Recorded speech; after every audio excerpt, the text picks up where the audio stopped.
Kull sena s-Soċjetà Filarmonika Pinto Banda San Sebastian torganizza l-kunċert annwali tagħha bla ħlas fejn jattendu mijiet ta' qriema u viżitaturi. Ir-repertorju jinkludi mużika varjata moderna u klassika iżda din is-sena, il-kunċert ser jieħu xejra differenti bisfin li ser ikun qed jikkumpanja l-banda kif spjega l-President tas-Soċjetà Charles Saliba. Ovvjament għandna l-parti l-istess parti klassika u l-parti tal-innijiet li ħanajtek permezz tagħha hija xi ħaġa sinonima mal-festa u nagħmluha ta' kull sena. Però din is-sena ħadna ħsieb ukoll li bħala parti anka minn dan il-kunċert ninaqdu ma' Masquerade u Masquerade se jiġu b'diversi ħanajtek studenti tagħhom li jmorru dell-iskola tagħhom.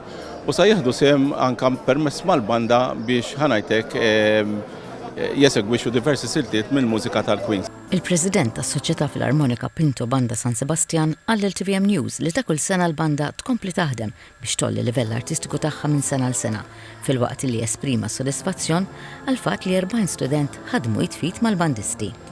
Nixtieq naqbad nikbi għax hija xi ħaġa li hekk vera temmozzjonak u vera meta tara dawn l-istudenti jipparteċipaw anke mal-banda u jieħdu gost huma fl-aħħar mill-aħħar se tkun xi ħaġa totalment innovattiva u totalment differenti, jiġifieri u m'għandix dubju li l-pubbliku ġenerali jieħu gost biha. Il-kunċert annwali huwa parti minn tradizzjoni twila ta' impenni mużikali fil-lokal u jservi ta' spazju fejn il-banda tur il-ħidma tagħha matul is-sena kollha.